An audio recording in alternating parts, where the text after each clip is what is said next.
ఆ రామానాయుడు గారిని చూసిన ప్రతిసారి ఆ కమిట్మెంట్ కానీ, ఆయనకున్న నిబద్ధత కానీ, హార్డ్ వర్క్ కానీ చూస్తూ ఉంటే నిజంగా ఇలా ఉండాలేమో అని చాలామందికి ప్రేరణ ఇచ్చే వ్యక్తి.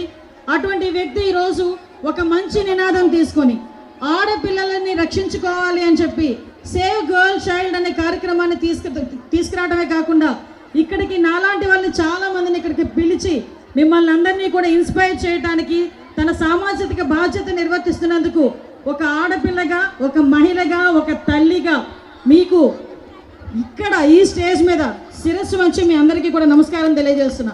ఎందుకంటే ఇది ప్రతి ఒక్కరు కూడా తీసుకోవాల్సిన ఒక సామాజిక బాధ్యత. ఈరోజు ఈ కార్యక్రమానికి ముఖ్య అతిథులుగా నాతో పాటు ఇందాకే చెప్పారు ఈ జిల్లాకి రాణి నాగరాణి గారు అని. నేను నాగరాణి గారిని ఒక కలెక్టర్ని ఒకరిని చూడను, ఒక తల్లిని చూస్తాను, ఒక భార్యని చూస్తాను. భర్త చనిపోయిన తర్వాత కూడా ఎక్కడ కూడా ఇంత చిన్న కూడా తను ఎంత లోపల దుఃఖం దిగమింగుకొని కూడా బయటికి తెలియనివ్వకుండా ఈరోజు ఒక కలెక్టర్ స్థాయికే రావడం కాకుండా వాళ్ళ బిడ్డని ఎంతో ఉత్తమంగా పెంచిన ఆ తల్లికి, కలెక్టర్ గారికి ప్రత్యేకంగా నేను ధన్యవాదాలు, నమస్కారాలు తెలియజేసుకుంటున్నా.